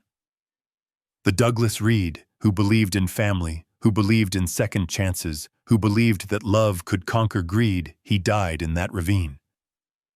The man sitting in the back of the SUV was someone else. I was a ghost. And ghosts are terrifying because they have nothing left to lose. As we drove, I began to plan the next phase. Brandon would get the call soon. The police would find the wreck. They would identify the car. They would assume the body was inside or washed away by the river. Brandon would play the grieving son. He would cry on camera. He would demand a quick reading of the will. He didn't know that the will he was so eager to read was a trap. He didn't know that the meeting he was about to call would be his trial. I closed my eyes, and for the first time in days, I slept. It was a dreamless sleep, the sleep of the dead. The phone call that changed my son's life came at 4:14 in the afternoon. I was watching the feed from a safe house 10 miles away, huddled under a blanket, drinking lukewarm tea. On the screen, Brandon was pacing his living room. He looked nervous. He kept biting his fingernails, a habit he had since he was a child. When his phone rang, he jumped. He stared at the screen for a long moment before answering. He took a deep breath, composing his face into a mask of anticipated grief. "Hello," he said, his voice trembling perfectly. "Yes, this is Brandon Reed." He listened. I could not hear the voice on the other end, but I knew who it was. It was Malone posing as a California Highway Patrol officer. He was delivering the script we had written. A tragic accident. A vehicle over the cliff. No survivors found, just wreckage scattered in the river. "Oh my God," Brandon whispered, sinking onto the sofa. He covered his eyes with his hand.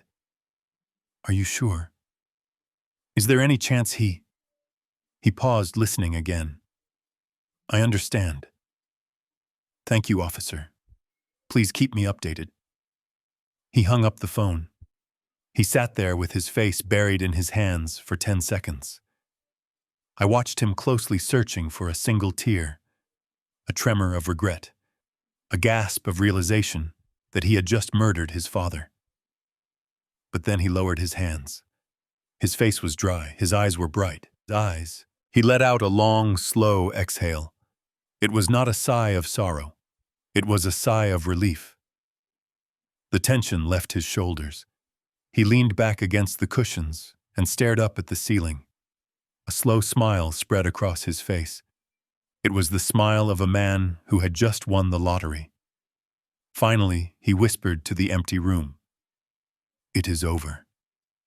He did not call the hospital to tell Monica. He did not call the funeral home. He did not ask for the location of the accident so he could go and identify the body.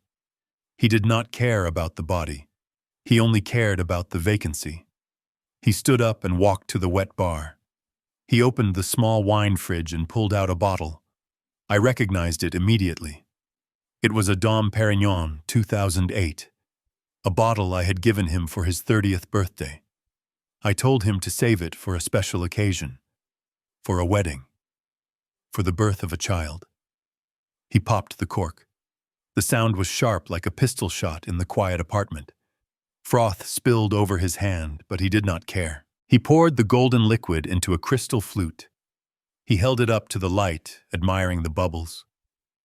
"To the king," he said, raising the glass to his own reflection in the mirror. "Long live the king." He drank it in one long swallow. Then he slammed the glass down on the counter. The celebration was over. It was time for business. He picked up his phone again. He scrolled through his contacts with a thumb that was steady and sure. He pressed dial. "Harvey," he said, his voice shifting instantly back to the tone of a devastated son. I listened as he lied to my oldest friend. "Harvey, it is Dad. The police just called. He is gone, Harvey. He drove off the pass. They say it was instant." He paused, letting the fake silence hang in the air. I know. I am in shock. I cannot believe it. But Harvey, we have to be practical. The company cannot be leaderless. The markets will open in the morning. We need to stabilize the situation." He took another sip of champagne while he listened to Harvey offer his condolences. "I appreciate that, Harvey, truly. But Dad would want us to be strong. We need to read the will. Tonight." "Yes, I know it is unorthodox, but these are emergency circumstances. Bring the file to the house. I will call the board members. We need to get this settled before the press gets wind of the details." He hung up. He looked at the phone and smirked. "Too easy," he muttered. I turned off the monitor. My tea had gone cold. My heart felt like a stone in my chest. I had seen enough. He celebrated my death with my own champagne. He used my tragic end as a stepping stone. He did not mourn the father he lost, he only celebrated the fortune he gained. I stood up and walked to the closet. I took out my black suit. The one I wore to funerals. It was fitting. I was going to a funeral after all. But the corpse in the coffin would not be me. It would be my son's future. "Get the car ready," I told Malone. "It is time to go home. We have a will to read." They did not even wait for the river to give up the body. It had been less than 48 hours since my Jaguar went over the cliff at the Devil's Drop. The search and rescue teams were still dragging the canyon floor. The police had not yet issued an official death certificate. But my son could not wait for such trivialities as confirmation. He needed the world to believe I was dead so he could finally feel alive. The memorial service was held in the great library of my estate. It was a room I had built to be a sanctuary of knowledge, a place of quiet reflection, filled with the smell of old paper and leather. But tonight, it smelled of expensive lilies and hypocrisy. Brandon had ordered enough flowers to bury a small town. They were arranged in massive white wreaths that blocked the view of the books. It was not a tribute. It was a stage set. I stood in the shadows of the servants' hallway, behind the heavy tapestry that separated the library from the kitchen. I could hear them. I could smell them. I could feel the vibration of their footsteps on the floorboards I had paid for. There were about 30 people in the room. The board of directors were there, looking solemn in their dark suits, checking their watches and wondering how this tragedy would affect their quarterly bonuses. A few of my old business rivals had shown up, likely to make sure the rumors were true. And in the center of it all was Brandon. I peered through a small gap in the fabric. My son was wearing a black suit that cost more than my first house. It was cut slim to show off his physique. His hair was perfectly styled. He held a glass of scotch in one hand and a black handkerchief in the other. He was moving from group to group, shaking hands, receiving condolences with a nod that was practiced and somber. "Thank you," he would say, his voice dropped to a respectful whisper. "It is a terrible loss. He was a titan. I only hope I can live up to his legacy." But I knew my son. I knew the micro-expressions that flashed across his face when he thought no one was looking. I saw the way his eyes darted toward the grandfather clock in the corner. He was not grieving. He was waiting. He was impatient. Every minute spent shaking hands was a minute he was not spending my money. There was a bounce in his step, a kinetic energy that betrayed him. He looked like a man who had just pulled off the perfect heist and was waiting for the getaway car. Monica was notably absent. Brandon told everyone she was too devastated to attend, that she was sedated in a private clinic. It was a convenient lie. It painted him as the strong, stoic husband, bearing the weight of the family tragedy alone. It made him look heroic. The atmosphere in the room was strange. It lacked the heavy, suffocating weight of genuine grief. There were no tears. There was no laughter of shared memories. There was only a tense, hushed buzzing. The guests knew this was rushed. They knew it was unorthodox to read a will before a body was found. But they were there because power hates a vacuum. They wanted to see who would be crowned the new king. My lawyer sat at a small desk near the fireplace. He looked like he had aged 10 years in 2 days. His face was gray. His hands were shaking as he organized a stack of legal documents. He kept looking at the door as if hoping the police would burst in and stop this charade. Harvey knew the law. He knew this was irregular. But Brandon had pressured him, threatened him, or perhaps simply exhausted him. I adjusted my tie in the darkness. My own suit was black, but it was not a costume. It was a uniform. I listened as Brandon tapped a silver spoon against his glass. The sharp ringing sound cut through the murmur of the crowd. Silence fell over the library. "Thank you all for coming," Brandon said, stepping into the center of the room. He looked up at the ceiling as if casting his gaze toward heaven, or perhaps just avoiding the eyes of the men he was about to rob. "We are here to honor my father, but we are also here to ensure that his life work does not perish with him." He paused for dramatic effect. "My father was a man of action. He would not want us to sit around crying. He would want us to move forward, to lead. That is why I have asked Harvey to convene this reading of the last will and testament tonight. It is what Dad would have wanted." I felt a cold smile touch my lips. He was so confident, so sure of his victory. He had no idea that the man he was eulogizing was standing 20 feet away, holding the match that would burn his fantasy to the ground. Brandon stepped up to the mahogany podium that stood in the center of the library. He placed his hands on the wood and hung his head for a moment, letting the silence stretch out until it became uncomfortable. It was a perfect performance. If I did not know better, I would have believed he was composing himself, fighting back a wave of insurmountable grief. But I knew better. He was just counting the seconds, making sure all eyes were fixed on him, before he began his final act of betrayal. He looked up, on his eyes shimmering with fake tears. He pulled a folded piece of paper from his jacket pocket, his hands trembling with a calculated fragility. "My father was a titan," Brandon began, his voice cracking just enough to elicit a sympathetic murmur from the crowd. "He built this company from nothing. He was a man of iron will and unshakable vision. But even iron rusts, even titans grow weary." I stood behind the tapestry, my fists clenched at my sides. He was not eulogizing me. He was burying my reputation before my body was even cold. In his final days, Brandon continued, his voice growing stronger, more confident. "My father confided in me. He told me he was tired. He told me that the burden of leadership had become too heavy for his shoulders. He said, 'Brandon, it is time for you to take the wheel. I am ready to rest.'" Liar. I whispered the word into the darkness. I had never said those words. I had told him he was unfit. I had told him he was a disappointment. But the dead cannot testify, or so he thought. He was rewriting history, painting a picture of a loving transfer of power that never happened, erasing his treachery with a coat of sentimental paint. Brandon wiped his eyes with the black handkerchief.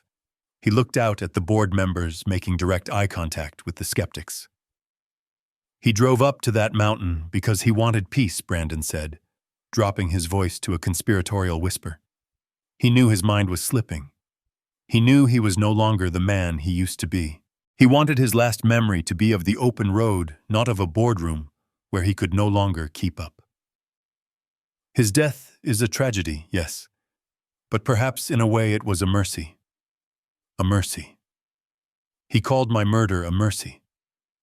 I felt a cold fire burning in my gut. He was telling them that I was senile, that I was broken, that I had practically driven off that cliff on purpose to save the company from my own incompetence. It was brilliant. It was evil. And it was working. I saw heads nodding in the audience. They were buying it. They were accepting the narrative that Douglas Reed was a relic, and Brandon Reed was the savior who would pick up the pieces. Brandon folded the paper and put it back in his pocket. He took a deep breath, and suddenly the grieving sun vanished. In his place stood the arrogance of a new king. He straightened his spine. He buttoned his jacket. He turned his gaze toward the corner of the room where Harvey was sitting. "But we cannot dwell on the past," Brandon said, his voice snapping like a whip. "My father would not want us to wallow in sorrow. He was a man of business. He valued efficiency above all else. And the most efficient way to honor him is to execute his final wishes immediately." He walked around the podium and approached Harvey. My old friend looked small behind the desk, surrounded by stacks of legal files. He looked terrified. Harvey, Brandon said, his tone leaving no room for argument. "Read the will." Harvey adjusted his glasses. his hands shaking so bad the papers rattled. "Brandon, please," Harvey stammered. "This is highly irregular. The police have not even issued a death certificate yet. The search teams are still in the river. We should wait out of respect for respect." Brandon cut him off, his voice rising. "Do not talk to me about respect, Harvey. I am his son. I am the one grieving. Do you think I want to do this? Do you think this is easy for me?" He was gaslighting him in front of 30 witnesses. He was turning Harvey's caution into an insult. "I am doing this because the company needs certainty," Brandon shouted, playing to the crowd. "The shareholders are panicking. The stock is volatile. If we do not show strong leadership tonight, by tomorrow morning, everything my father built will be worthless." Is that what you want, Harvey? Do you want to destroy his legacy? Because of a technicality, Harvey looked down at his papers. He was trapped. If he refused, he looked like he was sabotaging the company.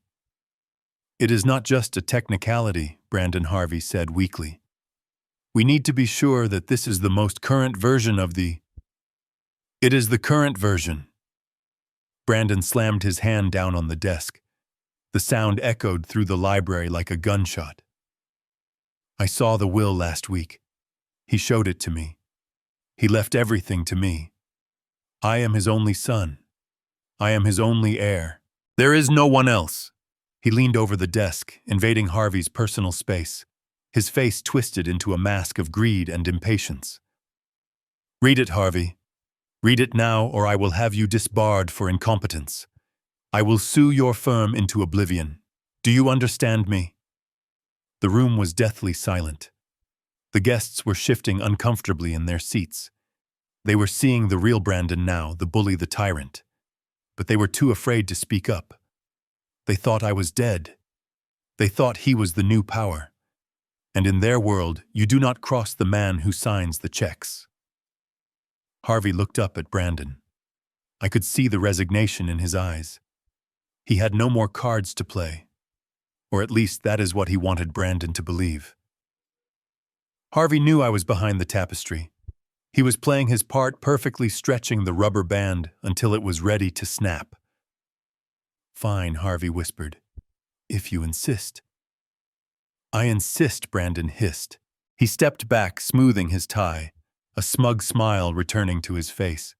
He looked at the audience, spreading his hands in a gesture of false humility. "I apologize for the outburst," he said smoothly. "It has been a difficult 2 days, but we must proceed, for the good of the company, for the good of the family." He stood there, chest puffed out, waiting for his coronation. He thought he had won. He thought the piece of paper in Harvey's hand was the key to his kingdom. He had no idea that he had just demanded the reading of his own death warrant. Harvey cleared his throat. He picked up the heavy cream-colored envelope. He broke the wax seal. The sound of tearing paper was the only sound in the room. Brandon watched the envelope with hungry eyes. He was practically licking his lips. "I, Douglas Reed." Harvey began, his voice gaining strength, "being of sound mind and body, do hereby declare this to be my last will and testament." Brandon closed his eyes and smiled. He was savoring the moment. He was already spending the money in his head. He was already firing the board members who had looked at him with doubt. He was already erasing me. I took a step forward from the shadows. My hand gripped the heavy velvet fabric of the tapestry. I was ready. The stage was set. The villain had made his speech. Now it was time for the ghost to enter the machine. Harvey was just about to read the first line of the will, his hands trembling so hard, the paper rattled like dry leaves in a storm. The room was silent, waiting for the transfer of power to be made official. But then a sound cut through the stillness. It was not a voice. It was a rhythmic, hollow tapping coming from the hallway. Click. Pause, click, pause, click. Every head turned toward the double oak doors. Brandon frowned, annoyance flashing across his face. He thought it was a late arrival, perhaps an elderly relative dragging their feet. He opened his mouth to scold whoever was interrupting his moment of triumph. But then the heavy doors swung open. I stood in the threshold. I was wearing my black suit, the same one I wore to bury my wife. Around my head, wrapped in layers of white gauze, was a bandage covering a wound that did not exist. I leaned heavily on a silver-handled cane, a prop I had taken from the attic just an hour before. For a moment, time seemed to stop. The air left the room. Brandon froze. The color drained from his face so fast, it looked like his soul was being sucked out through his shoes. His mouth hung open, a perfect circle of shock. The glass of scotch he was holding slipped from his fingers. It hit the hardwood floor with a deafening crash, shattering into 1,000 diamonds of wet glass and amber liquid. The sound made half the room jump, but Brandon did not flinch. He could not move. He was staring at a dead man walking. "Dad," he whispered. The word was barely a breath. It was not a greeting. It was a question. It was a plea for this to be a hallucination. I did not answer him. I did not look at the guests who were gasping and clutching their pearls. I kept my eyes locked on my son. I walked into the room, click, step, click, step. The crowd parted for me like the Red Sea parting for Moses. They shrank back, terrified and confused. I walked straight to the podium. Brandon stumbled back, his legs hitting the desk behind him. He looked like a cornered rat. You are dead," he stammered. "The police said. The car. The cliff." I stopped inches from him. I could smell the fear on him. It smelled like sweat and expensive cologne. "I am very hard to kill, son," I said, my voice low and gravelly. "You should know that by now." I reached past him and picked up the remote control for the large presentation screen that Brandon had set up to display photos of my life. A slideshow of memories meant to manipulate the audience. I turned to the stunned crowd. "My son wanted to show you my legacy," I said. "I think that is a wonderful idea. But he left out the most recent chapter. Let me fill it in for you." I pointed the remote at the screen and pressed play. The lights in the library dimmed. The massive screen flickered to life. But it was not a photo of me fishing or shaking hands with presidents. It was grainy black and white footage. Night vision. A collective gasp went through the room. On the screen, a figure moved in the shadows of a garage. The figure walked under the security light. It was Brandon. There was no mistaking him. The cut of his suit. The way he walked. He was leading a man in coveralls toward a green Jaguar. Brandon let out a strangled noise. "No," he yelled. "Turn it off. It is fake. It is a..." He lunged for the remote, but I was faster. I sidestepped him and he crashed into the podium. "Watch," I commanded the room. On the screen, Brandon pointed to the wheel well of the car. The mechanic nodded and knelt down. He produced a pair of large wire cutters. Then came the sound. The audio from the hidden microphones was crystal clear, amplified by the library's surround sound system. Snip. The sound of the brake line being cut was louder than the gunshot would have been. Then Brandon's voice filled the room, echoing off the book-lined walls. "Make it look like wear and tear," he said on the recording. "I want it to snap when he hits the brakes on the Devil's Drop." The board members stood up, knocking over their chairs. Mrs. Higgins covered her mouth with her hand. Harvey closed his eyes and bowed his head. But I was not done. I pressed the next button. The screen changed. It was a waveform of a phone call. The date and timestamp were from the night before. "I want a closed casket," Brandon's recorded voice said. 500 feet down. Boom. Brandon was shaking his head violently, his hands covering his ears. "Stop it! Stop it!" I pressed. "Stop!" The silence that followed was heavy with judgment. I looked at my son. He was huddled on the floor amidst the broken glass and spilled scotch. He looked small, pathetic. "You wanted a closed casket, Brandon," I said into the silence. "You wanted to bury the truth. But the truth has a way of climbing out of the grave." The library doors burst open again. This time it was not a ghost. It was reality. Malone walked in, followed by 4 uniformed police officers and 2 detectives in suits. The flashing lights from the squad cars outside pulsed through the windows, painting the room in strokes of red and blue. Brandon Reed, one of the detectives, said, stepping forward, "You are under arrest for attempted murder conspiracy to commit murder and fraud." Brandon scrambled backward, crawling on the floor like a crab. "No. You don't understand. He is crazy. He is setting me up. Look at him. He is alive." The officers grabbed him. They hauled him to his feet. He struggled, kicking and screaming, but they were efficient. They spun him around and slammed him against the desk. Click. The sound of the handcuffs was the final period at the end of his sentence. Brandon looked at me over his shoulder as they dragged him away. His eyes were wild, filled with hate. "Why won't you just die?" he screamed, spitting the words at me. "Why won't you just die?" I stood tall, leaning on my cane, watching him go. "Because I have work to do," I said softly. The guests stood frozen in horror, watching the heir to the empire being dragged out in disgrace. I turned to Harvey, who was still sitting behind the desk, looking pale and shaken. "Harvey," I said calmly, adjusting my cuff. "Yes, Douglas," he whispered. "I believe we have a will to update." The gavel hit the wood with a sound that signaled the end of an era. The trial lasted 3 weeks, but the jury only needed 2 hours. The video of the brake lines being cut and the audio of my son ordering my death were not things that a defense lawyer could talk their way out of. Brandon and Monica were sentenced to life in prison without the possibility of parole. I watched from the back of the courtroom.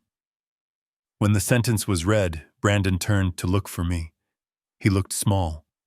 He looked like a child who realized too late that the monsters under the bed were real. I did not wave. I did not smile. I simply stood up and walked out into the sunlight. The next day, I went to the headquarters of Reed Logistics. I did not go there to work. I went there to clean. I fired every single executive who had helped Brandon hide his debts. I fired the sycophants who had cheered for my retirement. Security escorted them out with their boxes of personal items. The office was quiet after that. It was the quiet of a garden after the weeds have been pulled. I established the Catherine Reed Foundation that afternoon. It is a non-profit dedicated to providing legal aid to elderly people who are being exploited by their families. My wife would have liked that. She would have liked knowing that her name was protecting people instead of enabling a predator. Tonight, the dining room in my estate does not feel like a museum anymore. It smells of rosemary and roasted chicken. The long table, which used to seat 20 empty chairs, now only seats 3. But the seats are filled with people who matter. Carmen is no longer wearing a uniform. She is wearing a blue dress that brings out the warmth in her eyes. I promoted her to estate manager with a salary that ensures she will never have to worry about money again. She sits to my right. Harvey sits to my left, pouring a vintage red wine. We are laughing. We are talking about the future. For the first time in 5 years, I am not eating alone. I look at them and I realize that I was wrong about legacy. I thought legacy was about leaving a company to your bloodline. I thought it was about the name on the building. But legacy is about who sits at your table when the storm is over. Blood is just biology. It is an accident of birth. But family is something you build. It is built with loyalty. It is built with trust. And it is built with the courage to do what is right even when it breaks your heart. My son chose money over his father. He chose greed over love. Now he has all the time in the world to think about his choices in a cell where the sun never shines. As for me, I have fresh coffee. I have true friends. And I have the peace of knowing that the snakes are gone and the garden is finally in bloom. If you believe that loyalty is more precious than blood, and that traitors will sooner or later pay the price, please give this story a like, hit subscribe immediately, and let me know in the comments which city you are watching this revenge unfold from.